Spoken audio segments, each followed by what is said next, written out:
Markets, of course, have been getting a thumbs up any which ways, and to give us an idea of how things will pan out from here on, now that the markets are catching their breath, is our market master for the day, Sandeep Bhatia of Kotak, the Executive Director and Head of Sales at Kotak Institutional Equities, joins in.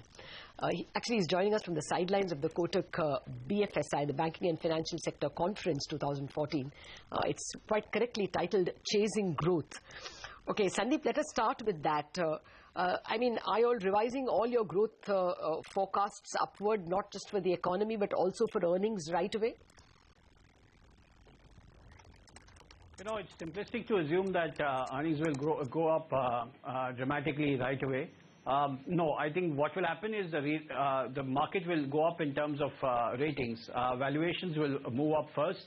Earnings will catch up later. So we are not revising earnings upwards. In fact, for the banking sector, we think that there could be some restructuring which will happen as assets change hands, and there could be actually a period in the next 6 months when there are NPAs which are coming in and restructured and losses on restructuring which can hit earnings. So no immediate revision in earnings, but what we are definitely doing is moving up our range on the currency. We are now at 57 to 61 on the Indian rupee. I think it will go towards 57 over the next 12 months. And that itself will start solving some of the problems in terms of stress assets that the banks have. So yes, earnings are going up, but most likely in the second half of the current financial year. Sandeep, hi, good morning. Before I ask you about your conference and the mood over there, what will be the next near-term trigger for this market? I mean, what should the market focus on, the result of which will perhaps take the market to the next leg of the up move? I think the next leg of the up move is driven by some key economic announcements which are expected. We should see the new budget come through in July. But before that, we will see the announcement of the ministries and the ministers. There are expectations that this would not be a supersized cabinet as some of the previous iterations of cabinet have been, but this would be probably a fitter and a super slim cabinet. So let's see who those candidates are, let's see how many ministries are there, and let us see what kind of policy making comes through in the budget and thereafter. I would think that the market is essentially going to wait for these events to come through. It is therefore now in a sideways zone for a week or so. But once the new cabinet has been sworn in and we see more policy pronouncements and the nature of policy coming through, the market can again start moving up. Okay, Sandeep, a more near-term question. The market saw this breathless rally to 7,500 and has since not revisited that level.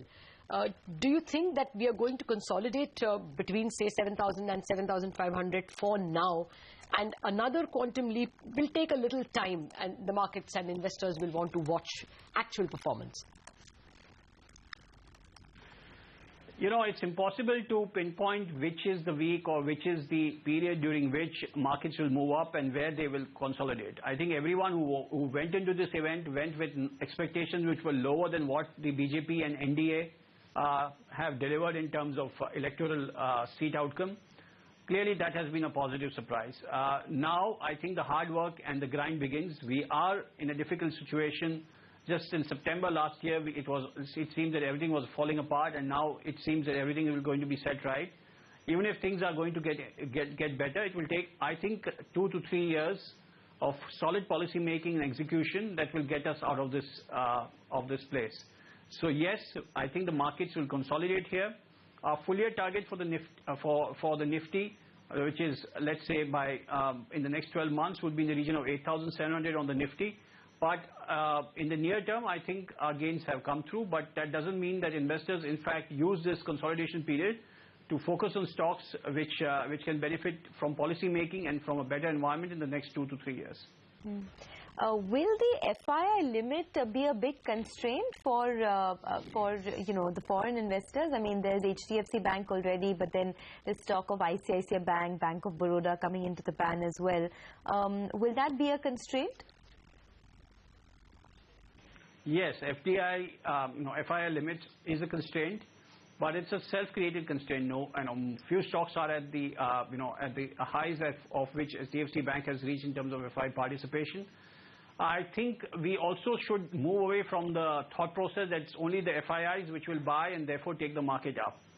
That is not necessarily going to be the way it will play out. We know for a fact that Indian domestic institutions have not had seen significant flows, and therefore they have not been big buyers. That can easily change, and especially if there's stability in the government and policy making is in the right direction. So if flows come back to insurance companies and Indian mutual funds, they can be big buyers. So some of the extremes can be corrected either by change in regulation, by allowing higher FII limits across the board in India, or it could be changed by the fact that flows are coming into domestic institutions which are big buyers. That itself will help the market go up. I think it is simplistic. It is simplistic to assume that market goes up only when FIIs buy. Fair point. At the moment, though, we haven't seen so much of DI buying. I guess that's the question mark. But Sandeep, at this BFSI conference of yours, Banking and Finance Sector Conference, how are you all selling the PSU banks? Are you looking at something seminal happening there because of the Rajan-Modi combo? Even yesterday, Governor Rajan spoke about, a lot of positives in terms of personnel and both appointment and hiring and compensation, both at the board level and at the executive level for PSU banks. A lot, he said, can be achieved even without the ownership, that 51% of the government changing. And we know that Modi has a reputation of professionalizing the boards in Gujarat itself, Gujarat PSUs. Is there anything big that you are selling in the PSU space? I think administrative reforms across all ministries is a cultural shift. And if that happens, it will benefit not only the working of the entire government, it has spillover effects not only on banks and public sector banks work cultures, but across the entire gamut of PSU enterprises work culture. Now, talking about that and trying to factor that in some sort of way in an earnings or a stock price is probably making too much of a leap of faith. What we can say is that public sector banks have seen the worst. We will probably see some more, rise in NPAs over the next 6 months. But with the economy improving, with the rupee now stable to appreciating, some of these stressed assets which are on banks' balance sheets will no longer look so bad. Not only that, capital raising in this environment is much easier. At one point in time, just a couple of months ago, we expected that capital raising by banks would be as much as 80% of the market cap of the public sector banks, which meant huge dilution for existing shareholders if those prices, if there was dilution at those prices. Now, bank prices have gone up significantly. And our expectation is that over the next 5 years, the dilution would be just 46% of equity capital. I think if performance improves, the capital requirements itself will fall both in absolute terms and maybe, most importantly, as a percentage of the market cap. So that's what we are saying, that PSU banks are cheap currently, even after the run-up. And if the economy continues to improve, they will look significantly better, both in terms of earnings and in terms of the way they are currently operating. Give us some recommendations, Sandeep. I mean, what are the top stocks that form your list of buys, both in the banking space, also in the NBFCs? In the banking space, we like HDFC, we like ICICI Bank. So these are two private sector institutions that we like. We also like State Bank of India. I think PNB can do much better, despite the difficult last couple of quarters that the business has had. So these are some of the banks which will see improvement, especially for public sector banks. I think SBI, PNB and BOB are very strong candidates for both earnings growth and re-rating. And as I said, ICICI Bank and HDFC on the private bank side. Across various sectors, I think we could start first with the auto sector. We like Maruti, we like Bajaj Auto, and we like Tata Motors. I think Tata Motors benefits from a rebound of CV cycle and passenger vehicles segment where it is not doing at all well. Maruti Suzuki will gain from the new product pipeline and margin expansion that it will bring in.